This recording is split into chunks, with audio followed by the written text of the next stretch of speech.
Hello dear friends, welcome back to your YouTube channel Passion for Learning Standard. In our previous class, we had started a new series of literary terms or literary devices.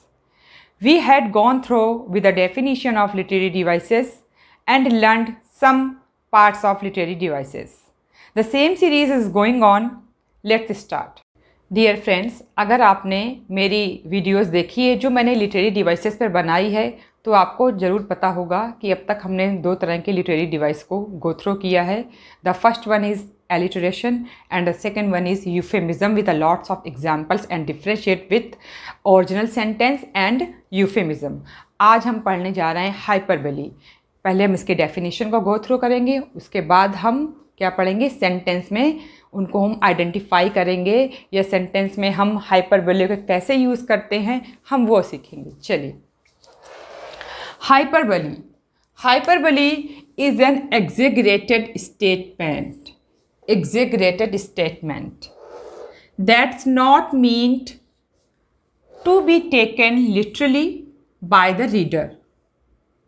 It is often used for comedic effect or emphasis. It is used to add a more dramatic meaning to the sentence. It is a major exaggeration or overstatement. जितना भी अभी मैंने read किया है, define किया है, आपको कुछ समझ में आया? चलिए हिंदी में डिफ़ाइन करती हूँ कि hyperbole is an exaggerated statement. आपने हिंदी में सुना होगा अति संयुक्त अलंकार. हनुमान की पूंछ में लगन न पाई आग, शीघ्र ही लंका जल गई, गए निशाचर भाग. ये हिंदी में अति संयुक्त अलंकार है, यानी कि किसी भी बात को इतना बढ़ा चढ़ा कर कहना कि उस पर यकीन करना मुश्किल है, नहीं नामुमकिन है.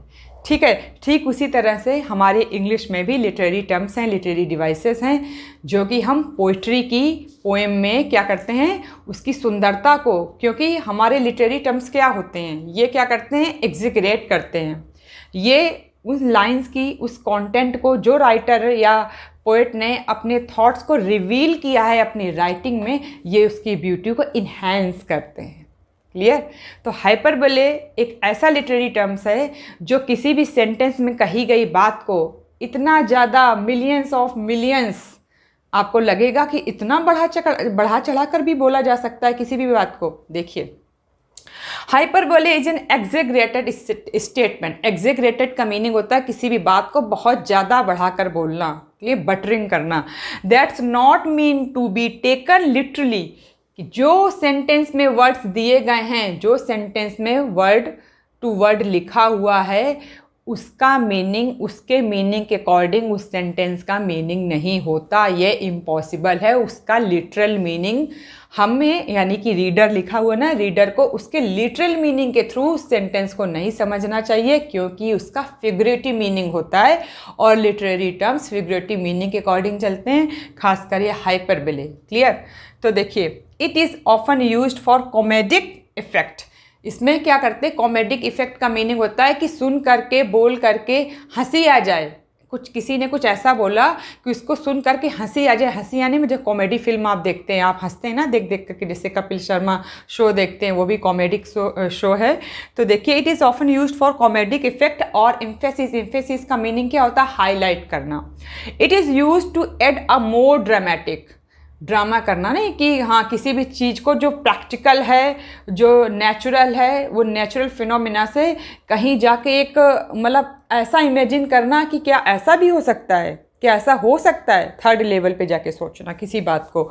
तो it is use to add a more dramatic. किसी भी सीन को बहुत ज़्यादा ड्रामेटिक बना देना, ड्रामेटिक मीनिंग देना to the sentence. It is a major exaggeration और ओवर स्टेटमेंट. मैंने पहले भी बताया, किसी भी बात को बहुत ज़्यादा बढ़ा चढ़ाकर बोलना. तो ये तो हुई हमारी क्या, हाइपरबोले, फिगर ऑफ स्पीच की, इनको बोलते हैं फिगर ऑफ स्पीच.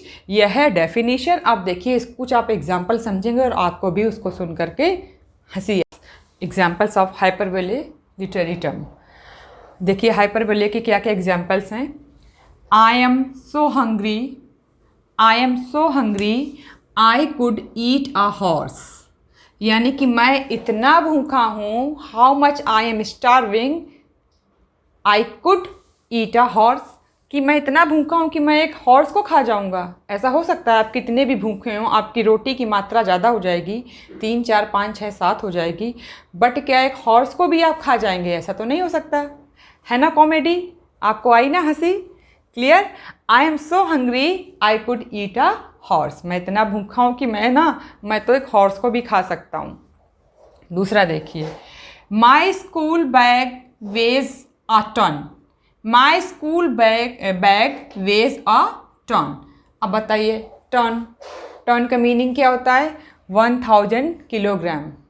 आपका स्कूल बैग इतना भारी है, ओहो, आपका स्कूल बैग इतना भारी है, आप इतने कैपेबल नहीं हैं, आपको इतना ज़्यादा कैरी करने में डिफ़िकल्टी आप फील कर रहे हैं कि आप बोल रहे हैं कि my school bag weighs a ton, मेरा बैग कितना है? 1000 किलोग्राम का है। अब देखिए next one, he has been talking for a week, he has been talking for a week, यानी कि कोई आदमी, कोई इंसान अब तक सोया नहीं है, ना उसने खाया है, ना पिया है, ना उसने कुछ काम किया है, वो 1 हफ्ते हो गए पूरा का पूरा और वो बात कर रहा है। ऐसा क्या पॉसिबल है?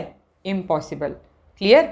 तो इससे ये बात पता चलती है कि वो पर्सन, जो पर्टिकुलर पर्सन की मैं बात कर रही हूँ, वो कैसा है? बहुत ही टॉकेटिव है, बहुत ज़्यादा बोलने वाला है। दैट्स वाई उसको बढ़ा चढ़ा कर बोला जा रहा है कि वो इंसान जो है 1 हफ्ते से बात कर रहा है, करता जा रहा है। प्रेजेंट परफेक्ट कॉन्टिन्यूअस टेंस, ये जो आपका लिखा हुआ है, he has been talking for a week. अब देखिए, my uncle is as old as time, my uncle is as old as time, इसका मीनिंग क्या? मेरे अंकल इतने बूढ़े हैं, यानी कि he appears, he seems as much old as time, ऐसे दिखाई पड़ रहे हैं मेरे अंकल इतने बूढ़े, यानी कि उनके फिजिकल जो जेस्चर्स हैं, उनका जो लुक है वो इतना पुराना दिखाई पड़ रहा है जैसे कि टाइम। और टाइम का क्या आपको पता है कब से टाइम आता चला आ रहा है? इस धरती का जो क्रिएशन हुआ है, इस अर्थ का क्रिएशन हुआ है, क्या आपको मालूम है? समय को तो हम वहीं से काउंट करेंगे। तो मेरे अंकल इतने पुराने, मेरे अंकल का मतलब मेरे अंकल की एज इतनी पुरानी है, वो इतने बूढ़े दिख रहे हैं कि जितना कि समय पुराना है। यहाँ ओल्ड से मीनिंग आप पुराने से समझिए, ना कि बूढ़े से। क्लियर। मेरे अंकल उतने पुराने हैं जितने कि समय। क्लियर। तो ये भी कैसा है? कॉमेडिक इफेक्ट दे रहा है। Next one is I am never going to get this job done. अब देखिए, जो यहाँ पे गेट है, गेट का मीनिंग कंप्लीट से है, और जॉब का मीनिंग ये नहीं कि आप किसी ऑफिस में जाते हैं, आप एम्प्लॉय हैं तो वो आपकी जॉब कभी ख़त्म नहीं होने वाली। यहाँ जॉब का मीनिंग है आपका वर्क से, आपको कोई काम दिया गया है। क्लियर। आप हो सकता है ऑफिस का कोई काम हो, अ पार्ट ऑफ जॉब, ये नहीं कि पूरी की पूरी जॉब, उस जॉब से मीनिंग मत लेना। घर के भी कोई काम है, अगर उसमें आपको 3 4 घंटे आप इंगेज्ड हैं तो वो भी एक जॉब है, एक वर्क है। तो कोई someone is saying that I am never going to get this job done, मुझे ऐसा लग रहा है कि मेरा ये काम तो कभी ख़त्म होने वाला नहीं है। यानी प्रोबेबिलिटी ये है कि फ्यूचर में पता नहीं कितना टाइम लग जाए, weeks of weeks, months of months कितना लग जाए, क्लैरिटी नहीं है। तो हो सकता है वो 2 4 घंटे में भी हो जाए, लेकिन वो इतना ज़्यादा फेडअप हो चुका है, इतना इरिटेट हो चुका है उस काम को करते करते। That's why he are she is saying that his work is going to be undone. Clear. अब देखिए, she is as heavy as an elephant, she is as heavy as an elephant. Elephant का weight कभी किया है आपने? कभी जाना? चलो अच्छा, यही बात है ना, आप ज़रा सर्च करना कि किसी एलिफेंट का वेट कितना होता है। क्लियर। उस एनिमल का वेट कितना है, और आपने किसी भी मोटे पर्सन को देखा होगा तो आप वो होगा 100 किलो, 125 किलो का, जितना भी होगा। तो हम ऐसा एजम्पशन ले रहे हैं कि उसको देखते हुए कि वो इतना भारी है जितना कि कोई एलिफेंट, कोई हाथी। तो ये बात सुनकर भी हंसी आई ना। क्लियर। ये भी एक कॉमेडिक इफ़ेक्ट है और कॉमेडियन सीन है। क्लियर? तो देखिए यहाँ से बात क्लियर हो गई कि हाइपरबोले हमारा लिटरेरी टर्म्स वो है जो कि किसी भी बात को, किसी भी स्टेटमेंट को ओवर स्टेटमेंट करता है। क्लियर? किसी भी बात को बहुत ज़्यादा बढ़ा चढ़ा कर डिस्क्राइब करता है, वर्णन करता है, वो होते हैं हमारे hyperbole. Figure of speech, literary terms, poetic devices, ये सब आपको पोइम वगैरह पढ़ेंगे आप ना, पोइम में देखिएगा, ये पोइम में भी मिलेगा, या राइटिंग में देखिएगा, कोई नॉवेल है, ड्रामा है, वहाँ भी अगर कुछ कंटेंट में अगर कहीं ना कहीं लिटरेरी डिवाइसेस दिया गया है, अगर हाइपरबोले तो समझ लो वहाँ पर भी इसका यूज़ है। ऐसा नहीं कि सिर्फ पोइट्री में ही इसका यूज़ है। क्लियर? तो हमारे लिटरेरी डिवाइसेस लिटरेचर में यूज़ किए जाते हैं, राइटिंग में यूज़ किए जाते हैं।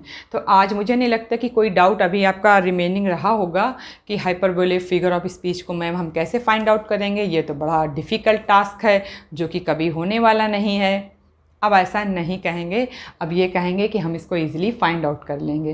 तो अब आगे की आने वाली क्लास में हम बताएंगे और ज़्यादा जो हमारे बहुत सारे लिटरेरी टर्म्स हैं, हम उनको भी गो थ्रू करेंगे। तो please like, subscribe and share, और क्या, don't forget to stay tuned. Thanks for watching.